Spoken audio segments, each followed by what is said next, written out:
Hey, Owl Nation, welcome. It's Lys. I am here sitting on the court where history is being made. Alongside me, I have someone who's been a huge key weapon this year, our 6'3" guard, redshirt freshman, Nicholas Boyd. Nick, how are you? I'm good. Thanks for having me. Of course. So let's just jump right into it. Let's not waste any questions about this season. You guys are 21-1 right now. A school record, undefeated at home, 13-0. You guys are 8-1 away with a 20-game winning streak. At what moment during the season did you realize that this year was going to be different from last year? I had a feeling it was going to be a little different this year when we was in the off season. You know, we was going hard. Everybody was competing, going at each other. And we had our first game against Lynn. We played hard, but we was really focused on the next couple games, which was Ole Miss and Florida. And we unfortunately lost at Ole Miss, but we had our eyes open and we realized what we needed to tighten up on. And after we beat Florida, I knew we had a chance to do something special and make a run. Absolutely. I'm sure we were all pumped. As student athletes, we were all pumped when you guys beat Florida. It was crazy. But last year, if I'm not mistaken, you had an injury that prevented you from playing. You sat out the entirety of last season. How did that make you feel, and how is that impacting your performance this year?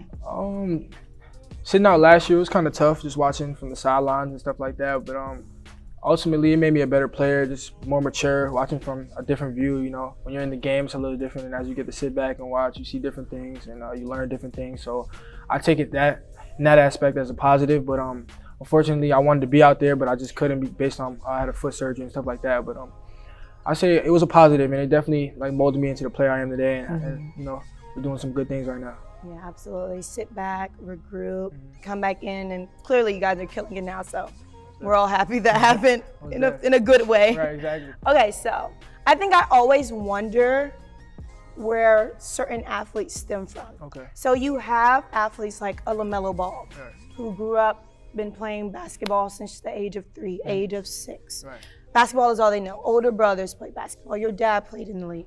And then on the contrary, you have players like Victor Oladipo, who literally was never introduced to basketball, never had a family member that played in the league or played professionally, started playing late high school. Right.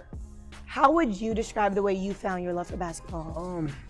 I always had a love for sports growing up. I grew up in a sports family. Like my uncle, he was a coach in the NBA. My other uncle was a coach in college basketball. So I was always watching sports in general. My grandfather was a baseball coach at the Rutgers University. So I always seen the highest level and stuff like that. And just from right away, I just knew sports was going to be something I wanted to put my passion and time into. And ultimately, I chose basketball because, I don't know, it was just something that just gave me a different feeling. I feel like it's something you could do wherever you're at, with whoever, in school, in the park, wherever. So I feel like it stemmed from a young age, most definitely. But ultimately, just watching how my uncle coached and going to his practices and different stuff like that, I found my love for the game. Did you ever play baseball? I played baseball, yeah. I like baseball, but it was a little too slow for me. You know? Too slow. I like to run You like around. the fast pace. So ultimately, and then I play football as well, but where I'm from in New York, it's too cold. So it's like, I don't want to be outside. Yeah, that makes I want to run around. So I chose basketball, and I just kept going, and I would go to different little practices that my uncle had at Seton Hall or whatever, and it's just like, damn, I want to be here one day, and then finally come full circle and be doing well. It's cool.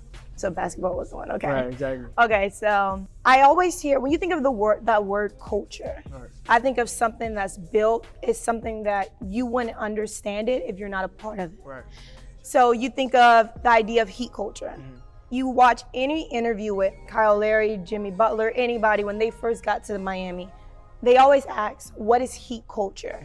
And they always say, it's really something that's so hard to explain. You honestly have to be there and be inside there to understand what that means.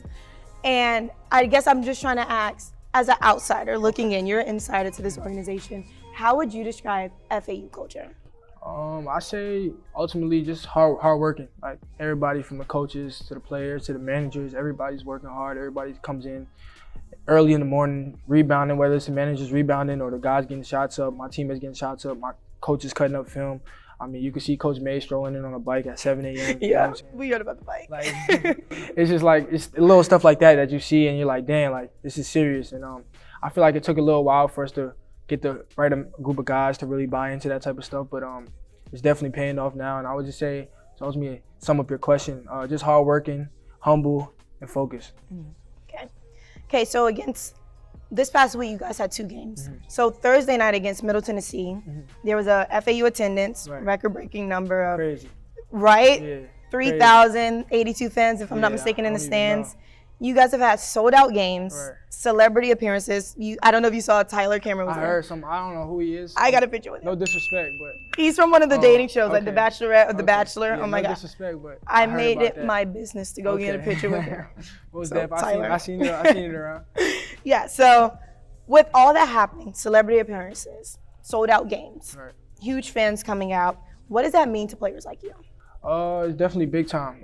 I came in with a group of guys: Elijah Martin, Giancarlo Rosado, Jonell Davis, and we all live together. So in late nights or early mornings or in the afternoon, we're sitting in the living room just talking like, dang, like we want to do this, we want to do that, and that was definitely something we wanted to do, play in front of a crowd that was loud, rowdy, and had the place going crazy. So it's beautiful to see.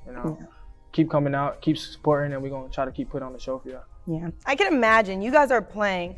I'm just at the table on the side commentating or on the little sideline doing my little snippets. Right. And literally it's so loud I can't even hear myself. Right, yeah. So I can imagine you guys playing under all that pressure. Cool. I'm folding most of the time. Yeah, it's crazy. It's definitely been loud the last couple of games, and I feel like Student section. Yeah, it affected the opponents and stuff like that.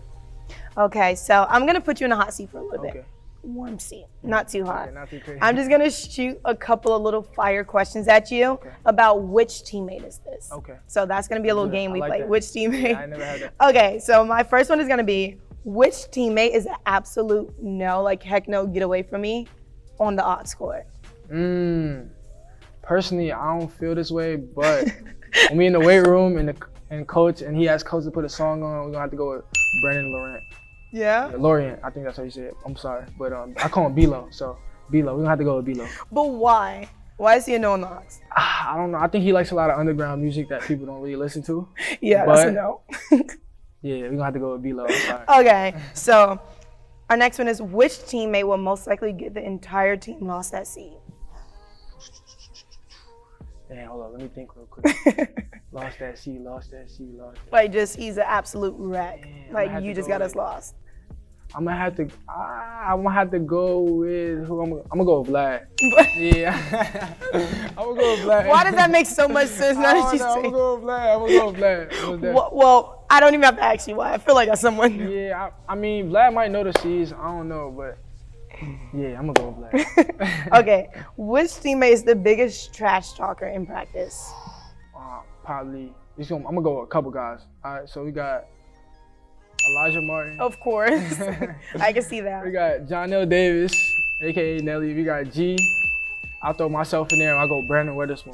Okay. So, yeah. That makes sense. Yeah. Looking at you guys on the court, that makes sense. I think I caught last game, Elijah was chirping to one of the other players. I'm like, there it is. It's starting. It's about to happen. It's a part of the game. So our last one is going to be, which teammate will be the last to survive in a horror movie? I'm going to go with Alejandro for a lot. Really? Okay. Why? I feel like he got it. I don't know. He a disciplined guy. So you would be murdered before? Before him, yeah. He's very disciplined, so I'm going to go with him. Okay. So we're going to wrap up with our last question. Of course, I hate to rush or anything, but we're just going to wrap it up. How does it feel knowing that all the hard work has paid off with the accomplishments this season? It feels good. I mean, to be completely honest, but we kind of put that in the background and stuff like that. We don't really speak too much on that as a team, with the coaches, with the managers, whoever, because we're all a family. But it feels good. But we have a lot more to get done. Accomplishments are great, but we're trying to focus on the next. Tunnel vision. Thank you, Nick. I appreciate you so much for giving me your time after Thank you. practice. Thank you. Thank you so much. See you guys next time.